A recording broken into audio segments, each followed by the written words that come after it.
Baik. Baik. Assalamualaikum warahmatullahi wabarakatuh. Suara saya kedengaran nggak sampai belakang? Sampai belakang, jelas. Eh, yang hadir sedikit lagi ya ini. Kemarin banyak.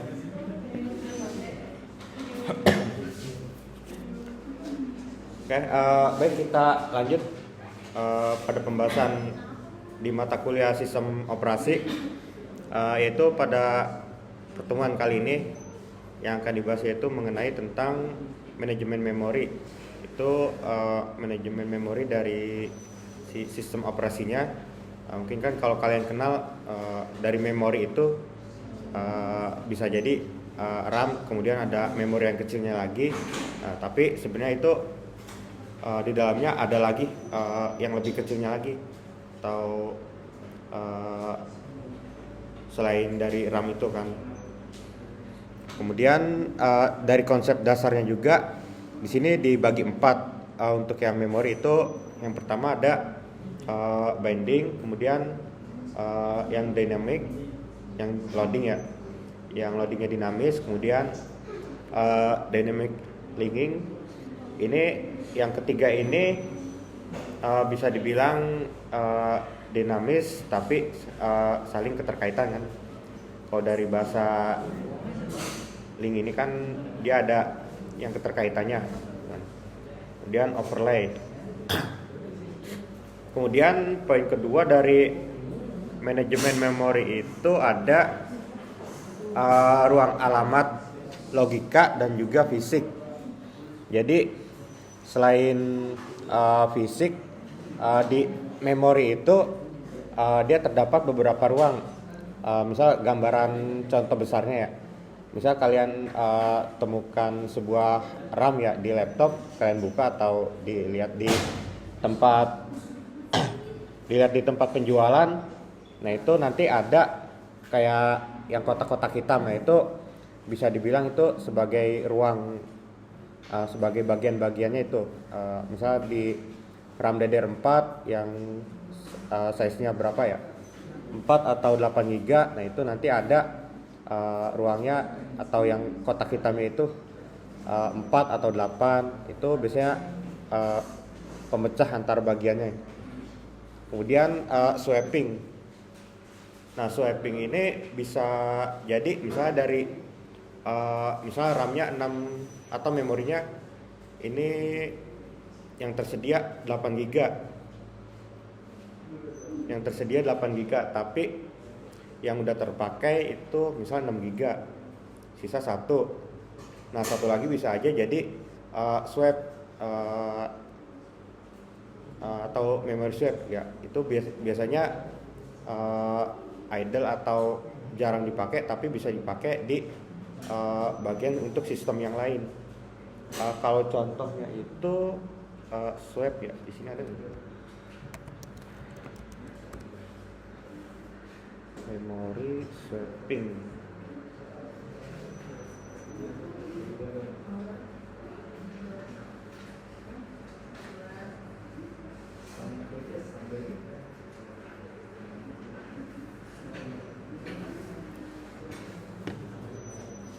Oh, nggak kelihatan ya. Nah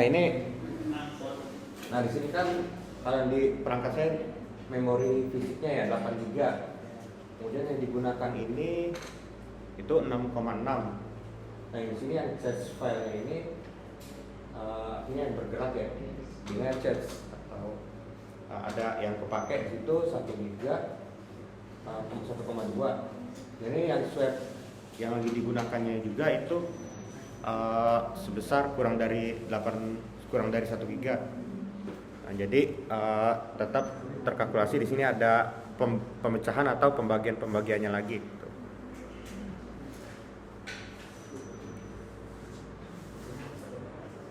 Kemudian untuk yang keempat ini ada pengalokasian berurutan atau contiguous allocation. Kemudian ada non-contiguous allocation atau yang tidak berurutan di manajemen memori. Nah, dari konsep dasarnya itu, nah di sini yang pertama, memori ini sebagai tempat penyimpanan instruksi atau data dari program. Jadi misalnya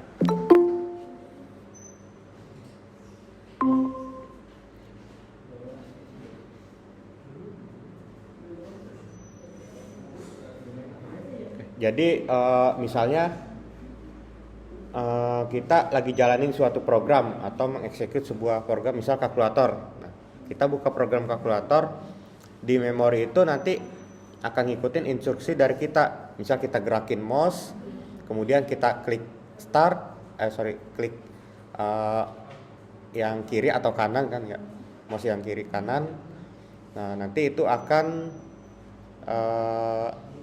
ikutin atau merekam instruksi dari kita,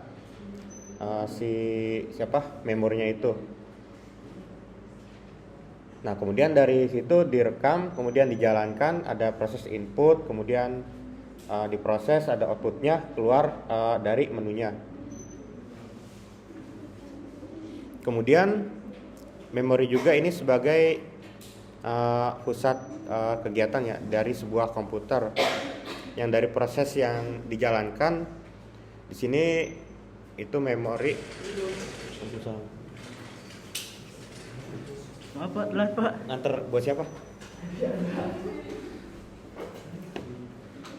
Oke.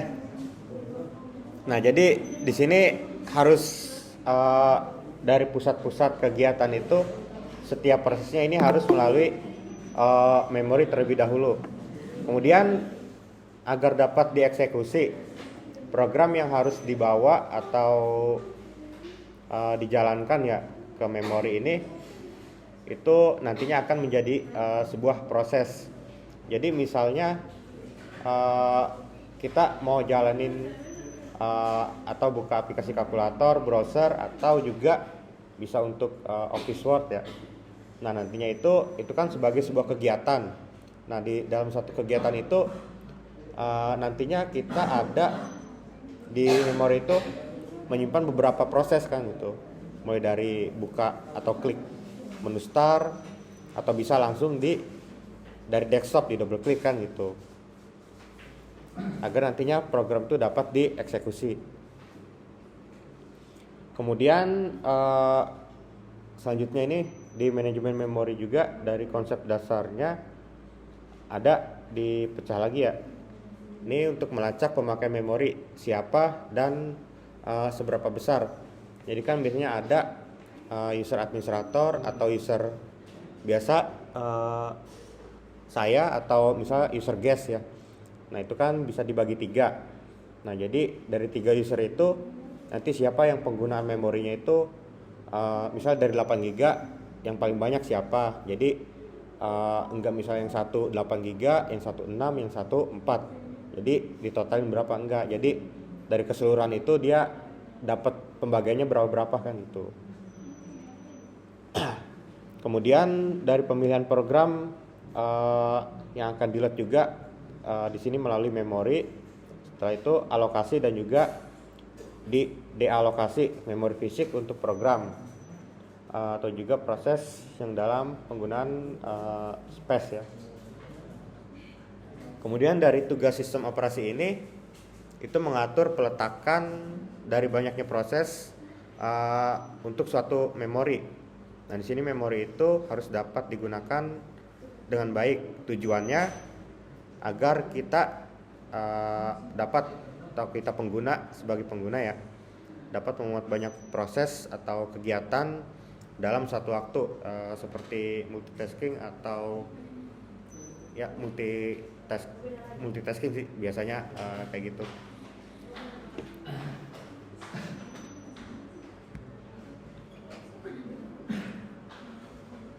Kemudian konsep binding.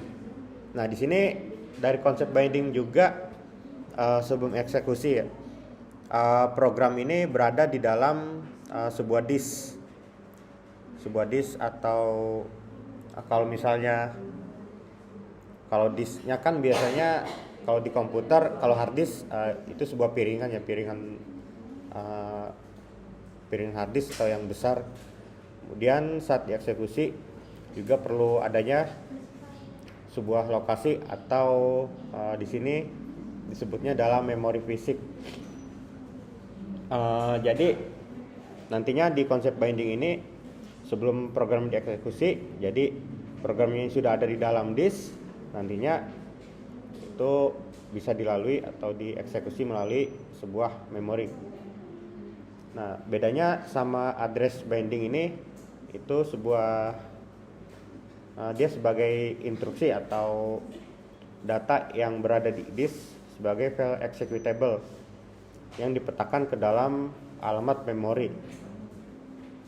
Kemudian dari alamat memori juga di sini itu pada source program yang umum ya. Di sini merupakan alamat yang simbolik. Tapi di sebuah compiler yang biasanya membutuhkan atau yang memerlukan untuk mengikat sebuah alamat yang simbolik ke alamat relokasi.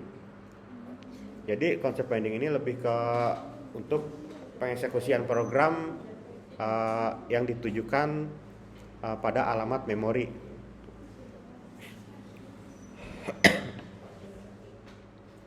Kemudian di sini juga ada gambar juga ya dari konsep binding. Ini dapat berlangsung dalam contohnya 3 tahap yang berbeda. 3 tahap yang berbeda. Nah, di sini yang pertama ini ada kompilasi, kemudian kompilasi atau compiler, load, dan juga terakhir ini dieksekusi dari sebuah atau suatu program. Nah, di sini ada S1, S2 sampai SN ini. Itu S ini source program. Kemudian O-nya ini object module. Jadi ada source program 1, 2 sampai sekian. Kemudian dia di sini ada panahnya ya. Ini sebagai kompilasi atau translation, dan juga ingin menghasilkan sebuah objek modul dari source program itu. Kalau L yang binary ini untuk relocatable load module, L memory ini sebagai executable. Jadi nantinya dari source program kemudian dijalankan menjadi sebuah objek modul. Nah, dari objek modul ini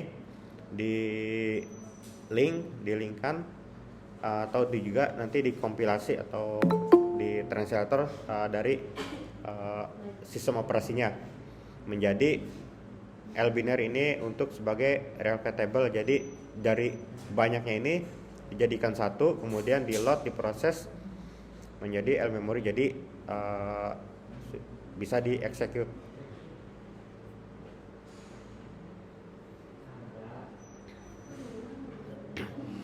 Kemudian di sini bagaimana sistem operasi ini menempatkan program pada memori.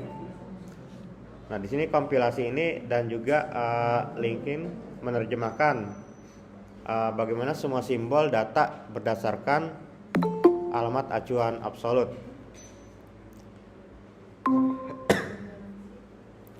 Kemudian proses relokasi juga di sini proses mapping program yang bertujuan untuk sebagai lokasi memori.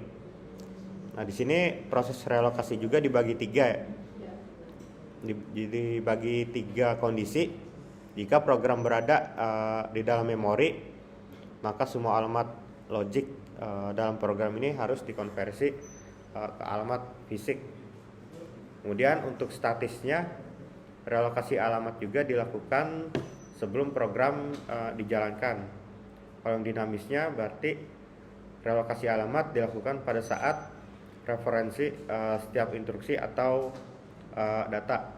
Jadi dari 3 kondisi ini juga menghasilkan tujuan yang berbeda.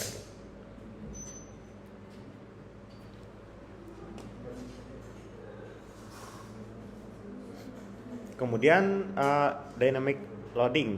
Nah, di sini dia sebagai rutin yang tidak di-load sampai dipanggil. Nah, dari banyaknya rutin ini disimpan pada sebuah disk sebagai format relocatable load. Nah, kemudian untuk mekanismenya, mekanismenya juga di sini yang pertama program utama di load terlebih dahulu dan juga kemudian nanti dieksekusi. Kemudian bila suatu rutin dari dynamic loading ini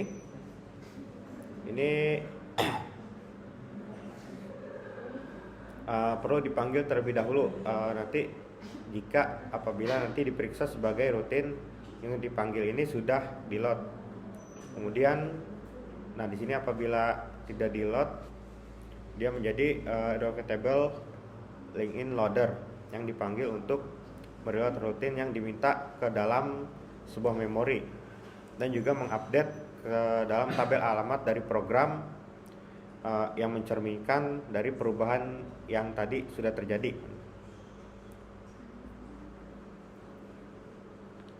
Nah, kalau dari penjelasan yang tadi ini juga untuk yang tadi dynamic loading ya. Sekarang dynamic link. Nah, ini yang untuk yang link ini ditunda sampai waktu eksekusi. Jadi misalnya ada beberapa sebuah proses ya di dalam sebuah memori. Nah, nanti ini dia juga akan yang termasuk ke dalam dynamic link ini dia akan tertunda kan gitu sampai dia mulai atau dapat dieksekusi. Kemudian program user yang tidak perlu menduplikasi sebuah sistem library. Biasanya di baik itu Windows, Linux, Mac OS itu kita juga punya library ya. Kalau Windows biasanya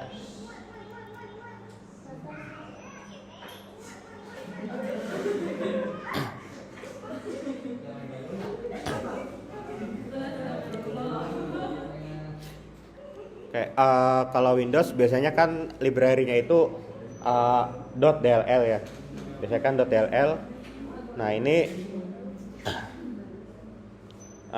tujuannya juga untuk mengurangi pemakaian space sebagai satu rutin library di memori yang digunakan secara bersamaan pada banyak proses. Kemudian mekanisme ini menggunakan stub atau potongan-potongan kecil yang mengindikasikan bagaimana kita dapat atau sistem operasi ini meload sebuah library yang jika rutinnya ini tidak tersedia saat itu. Biasanya kan kalau tidak tersedia sebuah library saat dijalankan programnya, biasanya kan muncul sebuah notifikasi yang mengharuskan library itu harus ada kan itu. Bisa juga sebelumnya ada tapi crash. Jadi kita harus fix terlebih dahulu. Nah, kemudian saat stub ini dieksekusi, nah di sini akan memeriksa apakah rutinnya yang bersangkutan ini sudah berada di dalam memori. Nah, di sini yang diakses oleh proses lain yang sedang berjalan. Kemudian kalau belum ada, nah maka yang tadi itu akan di load atau diproses.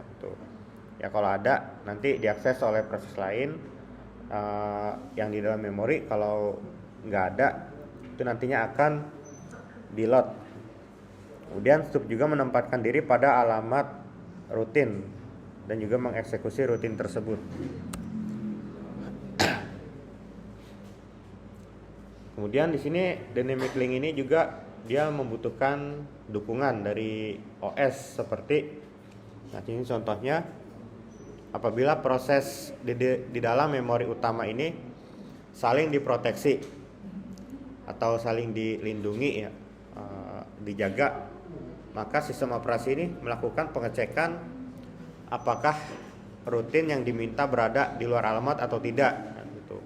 Makanya diminta pengecekan dari sistem operasi apakah rutin dari dynamic link ini itu ada di dalam alamatnya atau di luar. Kemudian juga beberapa proses yang diizinkan ini untuk mengakses memori pada alamat yang sama. Ini untuk file dynamic link ini dia ekstensinya seperti library ya, ini .dll, .sys sama .drive. Kemudian overlay. Nah di sini overlay ini hanya instruksi dan data yang diperlukan untuk suatu waktu yang disimpan di dalam memori. Jadi hanya sebuah instruksi atau data yang memang harus disimpan di dalam memori ini yang diperlukan. Jadi nggak banyak. Jadi hanya instruksi aja yang disimpan. Kemudian overlay juga diperlukan apabila ukuran proses ini lebih besar dari memori yang dialokasikan untuknya. Misalnya memori kita ada 4 GB atau 8 GB, misalnya 8 GB. Tapi di sini sebuah sistem atau proses itu membutuhkan lebih dari itu, atau misalnya yang dibutuhkan 2 GB tapi sisa available-nya itu 1 GB. Nah ini makanya nantinya dia akan meminta sebuah support dari OS. Kalau di Windows itu kan bisa kelihatan ada namanya virtual memory kalau misalnya nanti di setting. Nah itu virtual memory itu biasanya diambil dari space disk kita, baik itu SSD atau HDD. Jadi untuk menambahkan si yang fisik itu.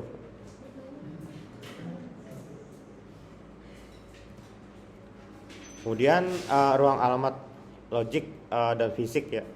Di sini alamat logic juga sebagai alamat yang di-generate oleh CPU, yang disebut juga sebagai alamat virtual. Kemudian alamat fisik ini alamat yang terdapat di dalam memori. Jadi dari dua ini udah beda lokasinya ya. Kalau yang logic ini adanya di CPU, kalau yang fisik ini adanya di memori.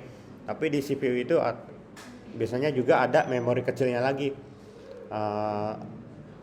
CPU kan Central Processing Unit, tapi biasa juga kita sebutnya sebagai prosesor.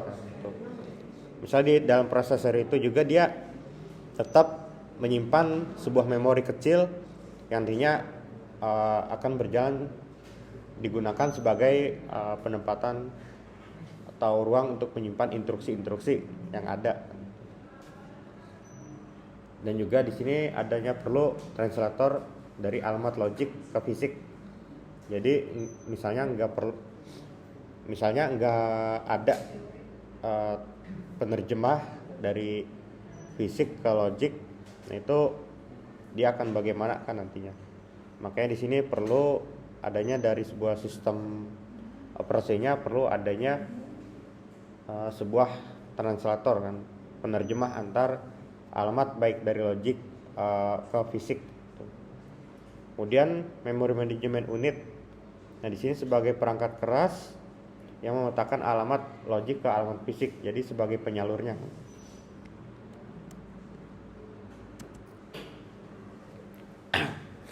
Kemudian ruang alamat logic dan fisik ini dalam skemanya ya. Kalau skemanya ini CPU, kemudian tadi memory management unit, dan juga di sini ada memori. Nah dari CPU ini dia mengirimkan sebuah address logic atau alamat logika ya. Ini sebanyak 346. Kemudian pada memory management unit atau MMU ini dia diproses ini sini relokasi register ya, yang ditambahkan ke alamat fisik atau memori sehingga menjadi 14.346 ke memori. Jadi dari logiknya 346 ditambah 14.000 dari relokasi register menjadi sekian ke sebuah memori. Yang nantinya ini programnya program user ini hanya berurusan dengan alamat logik saja kan. Nah di sini juga harga dalam register base atau relokasi ya. Relokasi register ini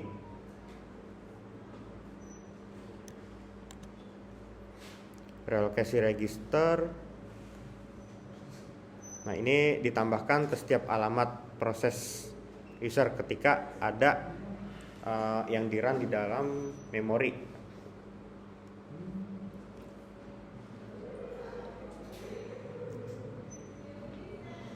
Kemudian untuk swapping, nah di sini swap ini walaupun prosesnya di sini berada di dalam memori untuk dieksekusi, tetapi prosesnya ini dapat di-swap atau ditukar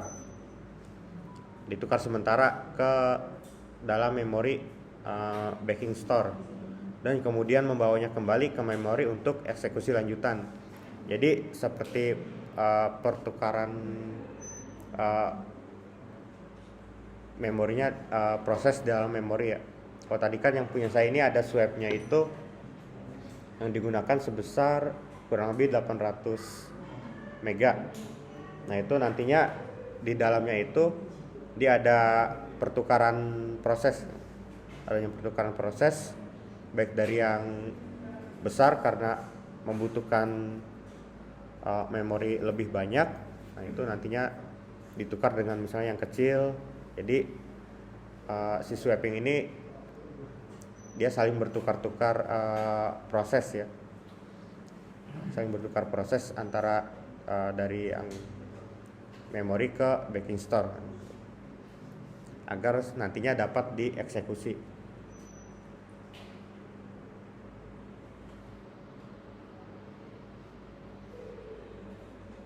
Kemudian penukaran juga dapat terjadi pada lingkungan dengan multiprogramming dengan penjadwalan CPU round robin atau priority. Kan round robin ini kan kemarin kita sempat mempelajari ya, gimana buat dapetin hasilnya nanti si proses ini dapat berjalan gitu.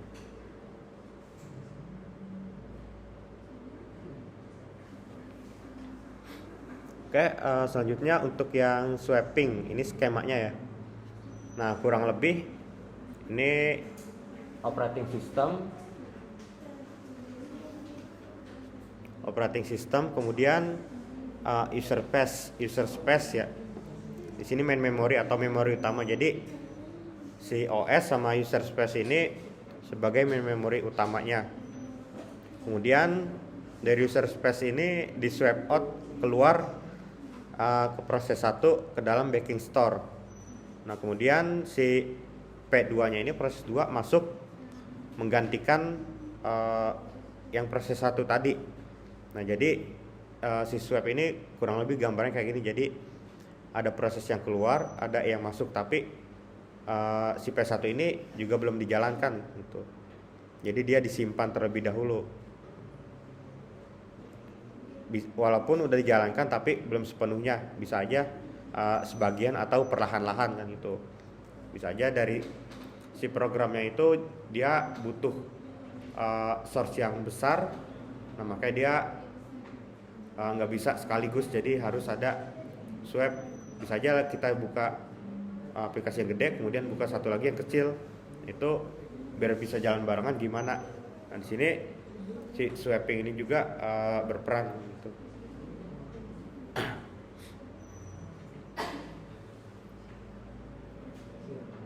Kemudian memori dan juga proses. Nah di sini monoprogramming ini sebagai satu proses di memori dan juga sistem operasi ya. Tadi OS dan user program ini sebagai main memory. Ini sebagai main memory. Kemudian kalau multi programming, di sini lebih dari satu proses yang siap di memori. Artinya banyak proses yang sudah ready di memori. Ini yang siap untuk diapain nih di dalam sebuah memori. Itu yang ini bisa juga sebagai alokasi memori dengan partisi yang tetap untuk setiap proses.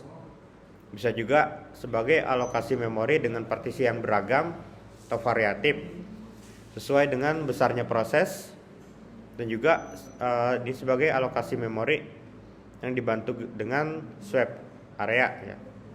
Ini prosesnya dapat berpindah dari memori ke disk seperti virtual memory.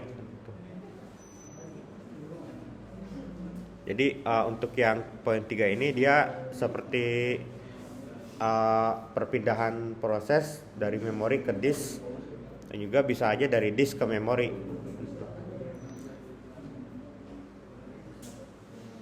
Kemudian untuk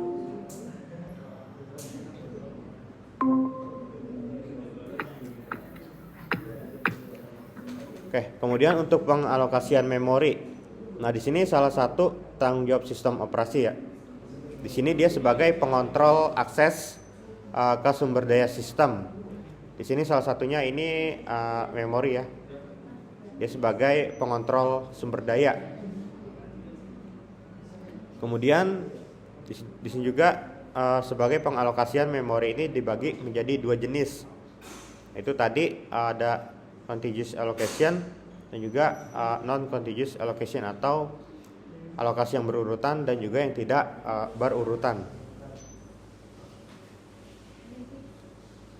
Nah, untuk contiguous allocation ini kurang lebih penjelasannya di sini dari multiprogramming memori utama.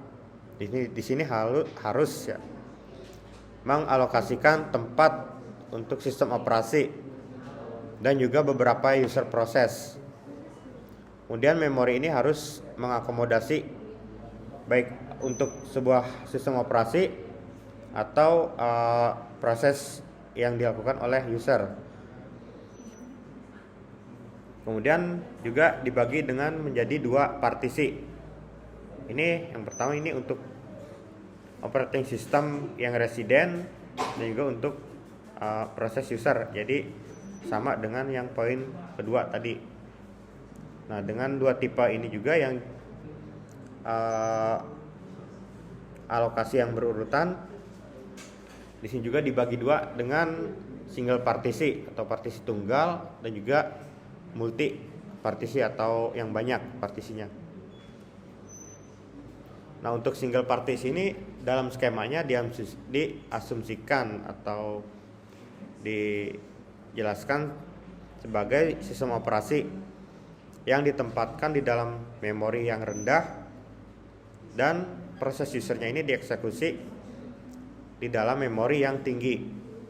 Nah, dari situ kemudian juga diproteksi atau dilindungi sehingga dapat dilakukan dengan menggunakan register relokasi dan juga register limit. Nah, di sini register relokasi ini itu memiliki tujuan itu berisi nilai dari alamat fisik yang terkecil sampai yang ke besar. Kemudian untuk yang limit di sini berisi jangkauan alamat logik atau batasan. Untuk alamat logik ini harus lebih kecil dari register limit. Jadi dia enggak boleh besar. Misalnya register limitnya ini 5, alamat logiknya ini 6. Nah, itu dia enggak bisa dilakukan proteksi untuk register limit. Jadi harus lebih kecil dari register limit untuk alamat logika. Nah, ini kurang lebih untuk gambaran dari alokasi yang berurutan. Ini ada CPU, dia ngirim alamat logik. Yang bawahnya ini kondisi, misalnya alamatnya error. Yang bawah. Kemudian yang range address-nya ini, yang rank address ini sebagai register limit. Dia harus lebih kecil dari alamat logik yang dikirim oleh CPU. Kemudian setelah dua-duanya memenuhi kondisi, kemudian dikirim ke register relokasi yang nantinya akan ditambah dengan address fisik sehingga menjadi sebuah dan juga dikirimkan ke memori fisik.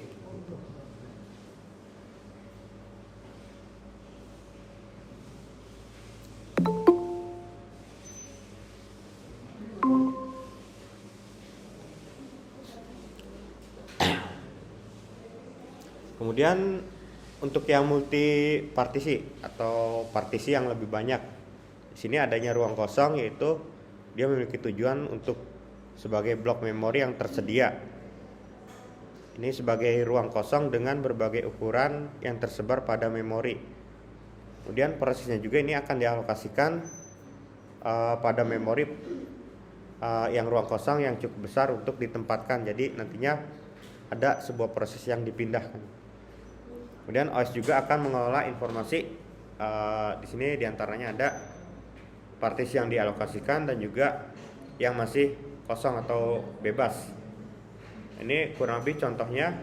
Di sini ada sebuah memori ya. Di sini ada terdapat yang pertama ada 5 bagian. Yang paling kiri dulu OS, kemudian P1, P2 ini lebih besar ya, untuk ukuran dari saja prosesnya lebih besar. Kemudian P3 dan juga free. Nah ini P3 nya ini yang free nya ini dia masih kosong, jadi partisinya masih bebas, belum ada yang pakai. Nah jadi kemudian untuk kondisi keduanya, nah jika P2-nya sudah selesai atau free. Nah, jadi kan di sini ada 2 ruang kosong. Ada 2 ruang kosong, kemudian P4 bisa masuk. Nah, kenapa P4 masuknya setelah P2-nya selesai? Enggak berurutan setelah P3 ya. Karena sisa ruangnya ini sedikit nih. Yang paling kiri ini sisa ruangnya sedikit yang free. Karena P4-nya ini dia bisa 3/4-nya dari si memorinya. Dia memakan sebuah ruangnya.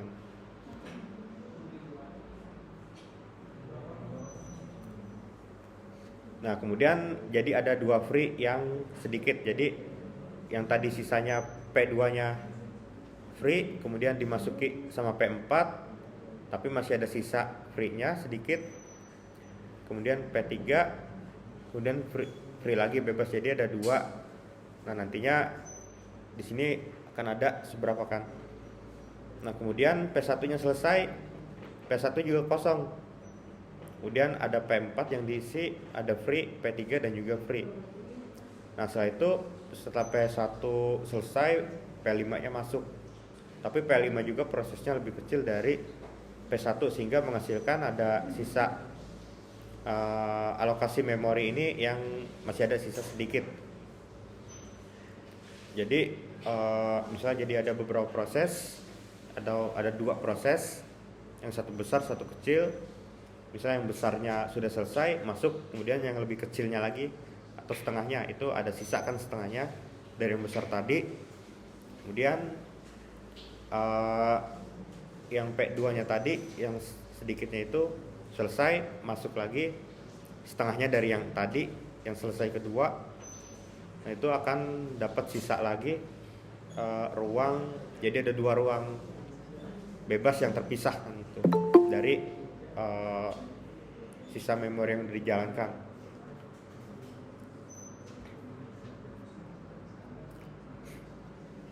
Kemudian di sini ada juga kurang lebih skema ya untuk multiple partition allocation. Di sini yang fixed size, itu memori ini dibagi menjadi beberapa blok dengan ukuran tertentu yang seragam. Dan juga kemudian setiap partisi ini berisi hanya satu proses. Ini digunakan oleh IBM OS 360 yang disebut sebagai multiprogramming dengan jumlah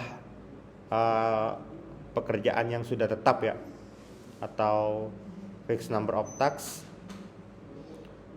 Kemudian masalah yang muncul pada MFT ini atau fixed number of tasks ini itu ada 2. Yang pertama ini sifat program yang dinamis. Di sini bisa juga disebut programnya ini alokasi atau dialokasi.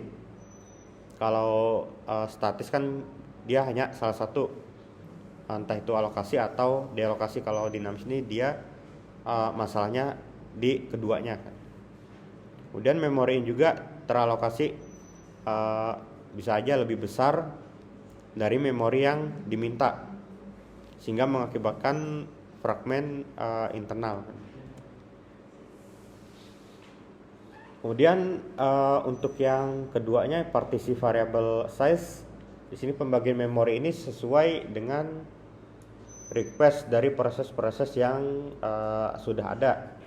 Artinya memang dia nggak ada kurang, nggak ada lebih. Kemudian peranan memori ini atau memory management juga penting karena list dari partisi yang digunakan melibatkan banyak hal kan.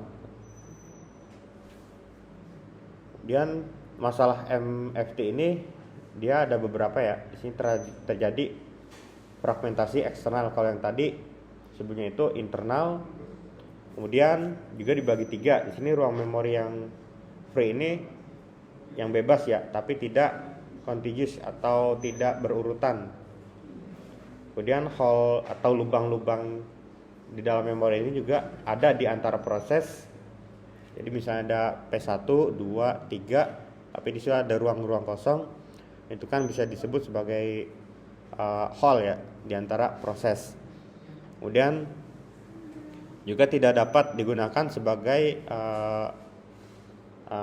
proses karena ini terlalu besar untuk si proses ini menggunakannya.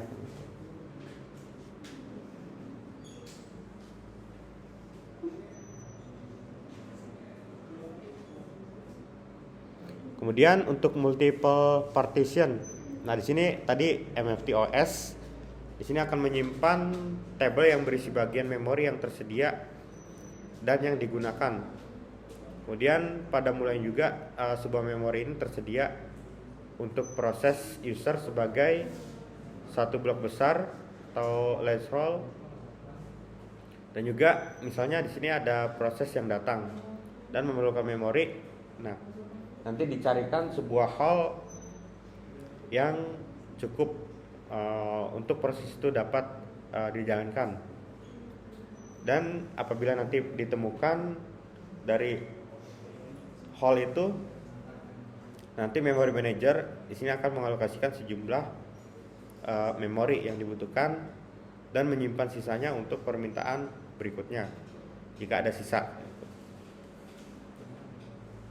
Nah, di sini diasumsikan misal terjadi atau tersedia memori sebanyak 2560 KB dan untuk OS di sini 400. Kemudian sisanya ini 2160 KB digunakan untuk user proses.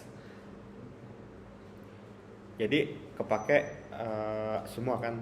Sini 400 untuk OS. Kemudian sisanya untuk user proses. Jadi OS-nya makainya ini 1/5 kan. Kemudian diasumsikan terdapat ada 5 job atau 5 proses P1 sampai P5 yang terdapat pada input QUI kan.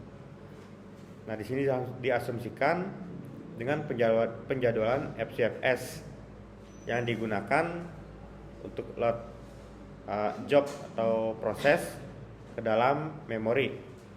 Kemudian penjadwalan untuk CPU ini atau CPU scheduling juga dilakukan secara round robin dengan quantum time-nya 1 untuk penjadwalan job yang sudah ada di memori. Jadi keterkaitan antara CPU scheduling dengan memory management ini saling keterkaitan kan itu untuk mengatur banyaknya proses yang berjalan di dalam sistem operasi. Nah, ini kurang lebih untuk contoh gambarannya.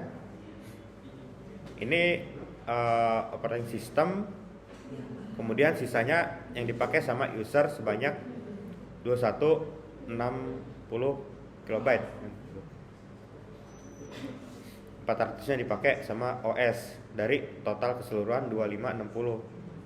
Ini kemudian job queue ini dijalankan tadi menggunakan metode FCFS ya, atau yang pertama kali datang, yang pertama kali dilayani.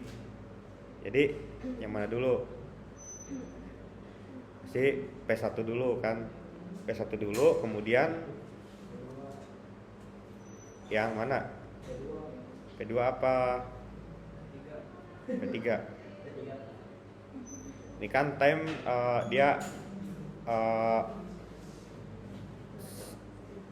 time ini sebanyak, nanti dia diolahnya berapa kali atau servisnya kan yang dilayaninya. Jadi ini memorinya kita anggap sebagai alokasi kan, atau arrival atau kedatangan. Jadi P1, kemudian untuk FCOS tadi P3, kemudian baru P5, P4, kemudian baru P2. Dan tadi kan ada round robin juga dengan kuantum 1, yaitu nanti lebih banyak lagi. Jadi P1-nya ada 10 kali, P2-nya 5 kali, kemudian P3 ada 20 kali, dan seterusnya kan.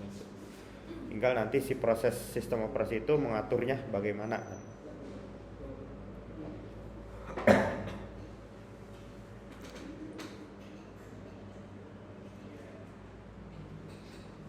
Kemudian di sini dalam menggunakan MVT ya.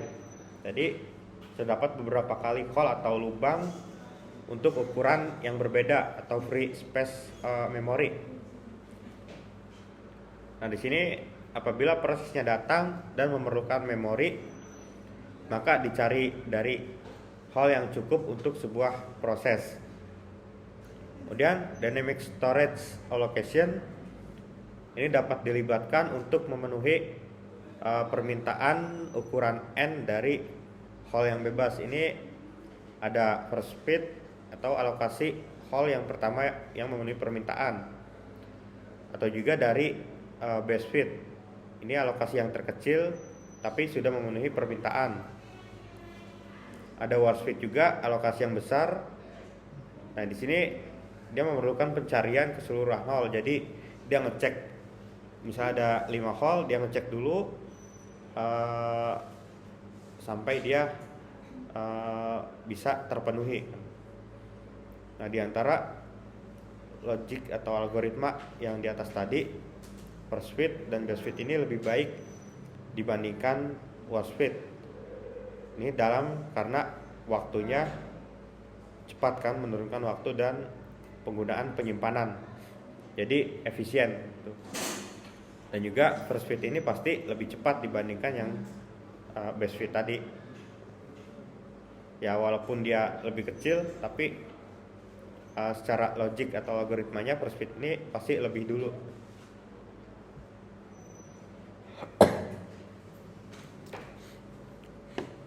Kurang lebih untuk yang multiple partition ini nih.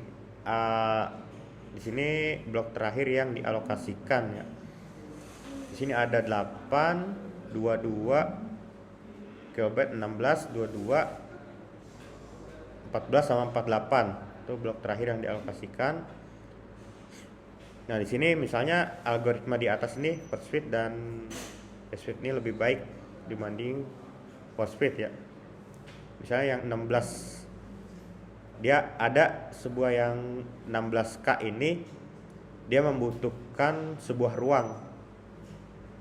Karena nggak berurutan, jadi dia ngecek terlebih dahulu nih dari 5 ruang yang kosong ini. Dia ngecek dulu ada atau enggak kan yang bisa menampung si yang 16 ini. Kalaupun ada, nanti dia akan bisa masuk ke dalam partisi itu dan bisa dieksekusi untuk prosesnya. Kemudian untuk yang contiguous allocation ini dari sistem Budi, ini merupakan cara mengelola sebuah memori utama atau main memory dengan memanfaatkan kelebihan atau keuntungan dari penggunaan bilangan biner. Nah, contohnya ini misalnya sebuah memori utama yang pada awalnya memiliki satu hole atau lubang besar yang berukuran 1 megabyte.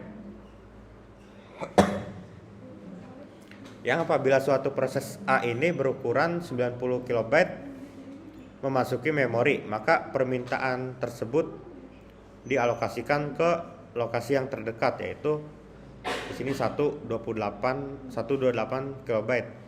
Jadi ada proses 90, dia nyari yang terdekat, ketemunya yang 128. Karena tidak ada, maka blok 1 MB ini dipecah menjadi 2, yang masing-masing ini berukuran 512.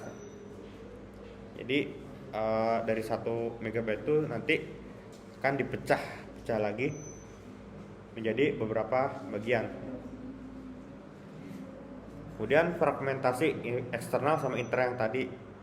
Di sini untuk yang eksternal ini dia terjadi pada situasi yang dimana terdapat cukup ruang memori dari total keseluruhan untuk memenuhi permintaan, tetapi tidak dapat langsung dialokasikan di sini karena tidak berurutan. Jadi kalau dia sudah berurutan, artinya nanti bisa dialokasikan ke yang lain, itu untuk dari permintaan ruang yang sudah diminta, untuk ruang tersedia yang diminta. Untuk yang internal di sini terjadi apabila situasi yang dimana sebuah memori yang dialokasikan ini lebih besar dari memori yang diminta, sehingga terdapat sebagai memori untuk satu partisi ini tidak digunakan. Jadi kurang lebih bedanya untuk yang eksternal sama fragmentasi internal. Kalau yang eksternal ini dia nantinya minta sebuah ruang memori ya, minta sebuah ruang memori. Nah misalnya dia dicek alokasinya, kalau udah ketemu, tapi kalau misal kalau dia nggak berurutan, dia nggak langsung dialokasikan untuk proses yang dimintanya itu, untuk yang si eksternal. Kalau ruang yang diminta sudah cukup dan juga terpenuhi, artinya berurutan juga, dia maka langsung dialokasikan. Kalau untuk yang fragmentasi internal ini, dia dialokasikan untuk yang lebih besar dari memori yang diminta. Jadi melebihi batas dari memori yang ada, sehingga terdapat misal bagian memori untuk satu partisi tertentu yang nggak bisa digunakan. Misalnya jadi tadi 1 MB kemudian dibagi menjadi 512. Jadi 512, kemudian minta yang internal ini mintanya itu sampai 600-an. Nah, makanya nanti di sini dia harus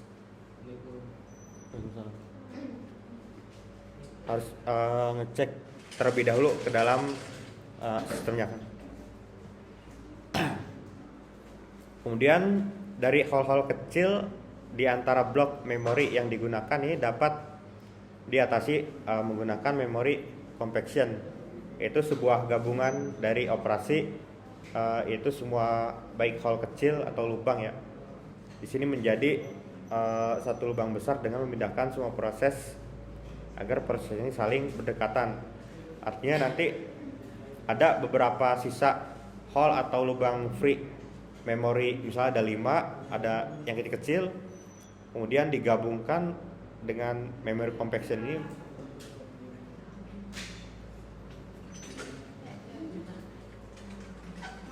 Ya. Ikut susulan. Paham. Iya. Oke, jadi yang tadi yang kecil-kecil itu yang ada 5-nya itu kemudian digabungkan sehingga menjadi satu free space hole yang besar kan. Jadi nantinya dia bisa digunakan lebih maksimal lagi pada proses berikutnya. Kemudian untuk yang non-contiguous allocation atau alokasi yang tidak berurutan, di sini ada paging ya. Di sini sebagai yang pertama, paging ini sebagai solusi untuk permasalahan fragmentasi eksternal, sehingga dia memori fisik yang dibagi ke dalam blok-blok ukuran yang tetap. Dia disebutnya sebagai frame. Kemudian memory logic. Memory logic ini dibagi ke dalam blok dengan ukuran yang sama. Di sini sebutnya sebuah patch atau patching ya nanti. Kemudian menjalankan program yang berukuran n atau sekian patch. Di sini harus dicari frame yang kosong sebanyak n, kan sebanyak n atau sejumlah yang tadi itu untuk di load atau menjalankan sebuah program. Kemudian patch table yang digunakan untuk translasi alamat logik ke alamat fisik. Di sini kurang lebih untuk skemanya, ini alamat yang dibangkitkan dari CPU menjadi dua kan. Ada patch number. Patch number ini digunakan sebagai indeks ke patch table. Atau patch table ini berisi alamat basis dari setiap patch pada memori fisik. Kemudian ada patch offset, dikombinasikan dengan alamat baris untuk mendefinisikan alamat memori fisik yang dikirim ke unit memori. Jadi misalnya ada, kita mau pakai indeksnya ini 5/5 kan. Jadi kalau pakai query yang saya pernah pakai itu, jadi ada limit 1,5. Nah, nanti dia akan ngebaca dari data 1 sampai 5. Kemudian 6,5.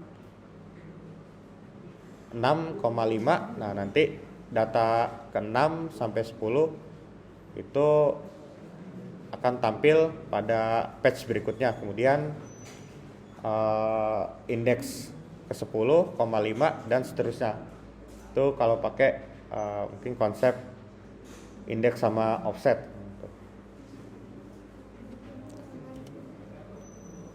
Kemudian untuk model paging ini kurang lebih ya, ini yang paling kiri ini ada patch 0, patch 1, 2. Kemudian di sini balik lagi ke patch 0, ada patch table 0, 1, 2, 3. Kemudian isinya ini 1, 4, 3 sama 7. Nah, kemudian di sini ada frame number. Frame numbernya ini 0 sampai 7. Artinya ada 8 frame. Kemudian physical memory. Physical memory ini tadi itu ada isinya ya. Isinya kurang lebih tadi dari yang logical memory. Isinya ini diambil dari logical memory, itu ada patch 0, 2, 1 ini sama 3. Yang diisikan ke physical memory dari frame number. Jumlah frame numbernya 8, sini yang keisinya ada 4, jadi sisanya ada 8 juga. Kemudian dari memory logic ini patch 0, 1, 2 sama 3 ini dikirim ke patch table. Itu dia adanya di mana aja patch tablenya. Jadi si patch 0 ini ada di frame number 1. Kemudian yang patch satunya ini ada di frame number keempat atau di patch table yang keempat. Kemudian untuk yang patch 2-nya ini di indeks yang ketiga ya, atau 2. Di sini di physical memory yang ke-3. Kemudian yang 3 ada di yang 7. Ini yang hitungnya dari frame number. Ini yang untuk yang tengah-tengah ini patch table-nya itu diambil dari yang 1437, angka dari frame number-nya. Jadi 1, patch 0, patch 1, patch 2 sama patch 3. Jadi 1437. Indeksnya 0, 1, 2, 3. Nah, nantinya dia kurang lebih memori fisiknya akan seperti ini. Jadi yang tadi yang satunya tadi ini ada di 1 1 berarti yang patch 0 ini ada di 1. Kemudian patch 1-nya ini yang tadinya ada di 4 ya dikirim juga ke sini, atau pemetaannya kurang lebih ya. Dikirim balik. 3 juga sama di sini 3. Kemudian 7 ada di patch 3 yang 7. Jadi address P dan D-nya itu tadi indeks sama offset nih dipetakan ke dalam tabel indeks P ditambah offset.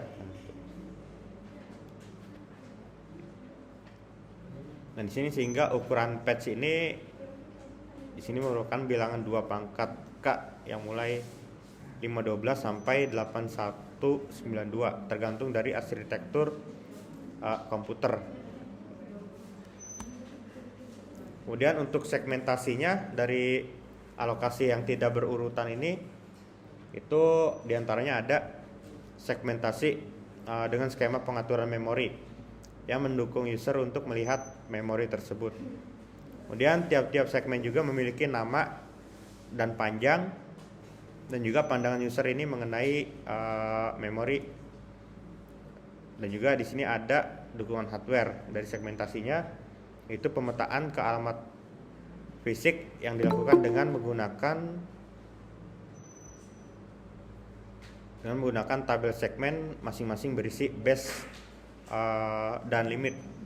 Ini kalau dari gambarnya ini untuk hardwarenya ini CPU, dan limit sama base-nya ini yang segmentable, dan ini yang address error yang bawahnya, dan kondisi. Kemudian dari yang segmentable ini dijumlahkan sama hasil dari kiriman CPU ya, yang bawahnya ini dijumlahkan kemudian dikirim ke physical memory.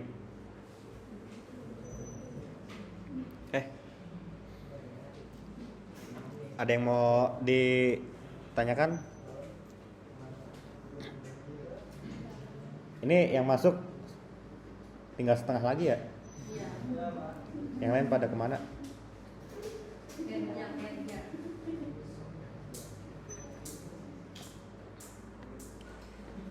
Oke, ini yang online ada 5 orang. Ntar saya screenshot dulu.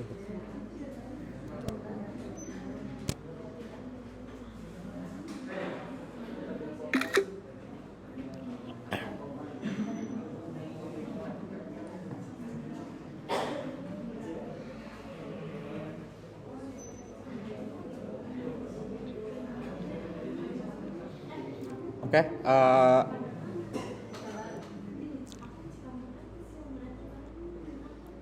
yang mau tanyakan atau tidak? Atau cukup? Bingung ya? Kalau kemarin ngitung-ngitung nggak bingung ya? Berarti lebih suruh ngitung-ngitung lagi. Mau tugas?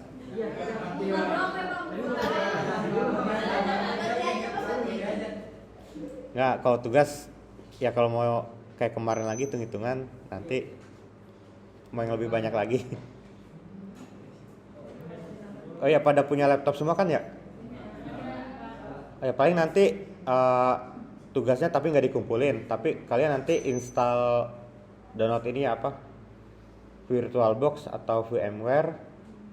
Nantinya kan kita coba belajar install beberapa OS ya, baik itu Windows 7, 10 atau juga Linux ya, baik itu Linux Mint, Ubuntu, kemudian ada juga CentOS sama yang lainnya kan. Itu nanti kalian install dulu aja ininya apa, si VirtualBox-nya. Nanti OS-nya saya kasih ada beberapa, nanti kita sambil latihan buat installnya kan. Jadi, nah sebenarnya untuk install itu kalau yang Ubuntu ya, kalau yang untuk yang Linux ini sebenarnya ada beberapa versi. Misal kita dapat punya OS Ubuntu yang full package atau full version ya. Nah di full version ini kita bisa milih install dengan GUI-nya atau graphic user interface-nya atau hanya command line aja. Jadi kalau command line itu kalau kita login ya udah kayak terminal gitu kan, kayak kalau di Windows kayak command prompt gitu. Jadi kalau ngapain nggak ada gambar-gambarnya, cuma teks aja. Jadi biar jangan sampai salah install, atau juga nanti kan ada pilihan juga kalau di Linux itu ada yang kayak hapus disk ya, atau pilihan kalau installnya dual boot. Nah, kalau dual boot kalau sampai ngapus disk yang bawaannya atau yang ada Windows-nya itu bisa hilang semua nanti datanya tuh. Jadi bisa nanti jangan, biar nggak salah pilih juga.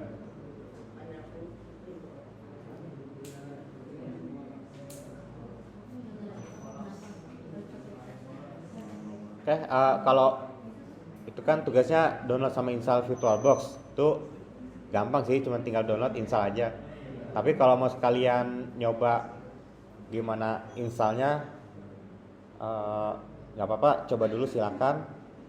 Di sini ada yang udah pernah coba install ulang sendiri? Pernah? Gampang kan? Nah, dual boot atau enggak?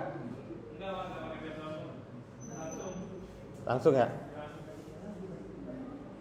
Nah itu nanti kan yang lain kan belum tahu nih caranya gimana. Kalau VirtualBox itu kan salah satu kegunaannya kita bisa nguji coba, baik itu mau gagal atau berhasil, itu nggak akan pengaruh sama OS yang utamanya gitu. Karena dia sifatnya virtual, jadi ada OS di dalam OS kan. Kalau berhasil ya enak, bisa kita pakai misal buat browsing atau ngapain kan.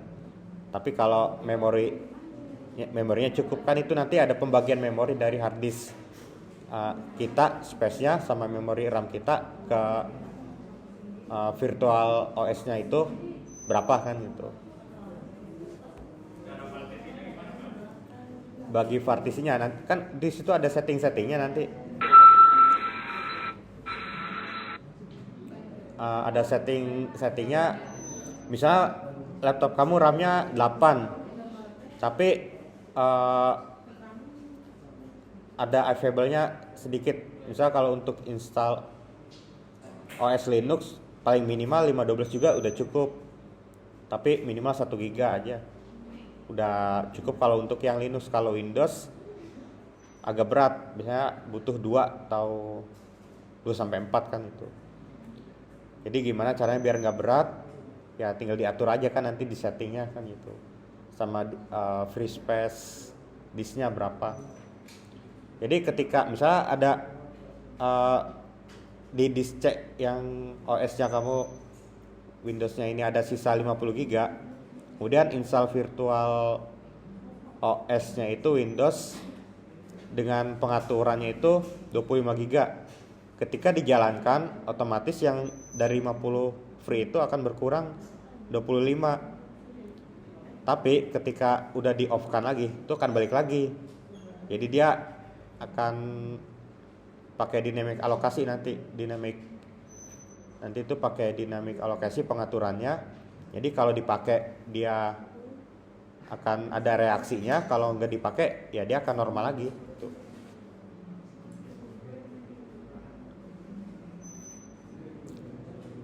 Oke, cukup jelas ya. Jadi ya tugasnya itu nanti kita sambil latihan juga. Kalau mau yang coba dulu nggak apa-apa, baik itu mau coba install Windows atau Linux silakan.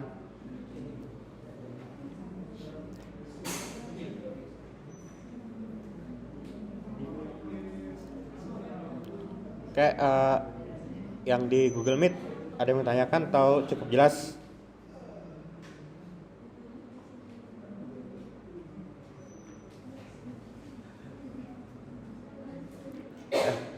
Oke, jelas ya. Oke. Oke, yang di sini jelas ya.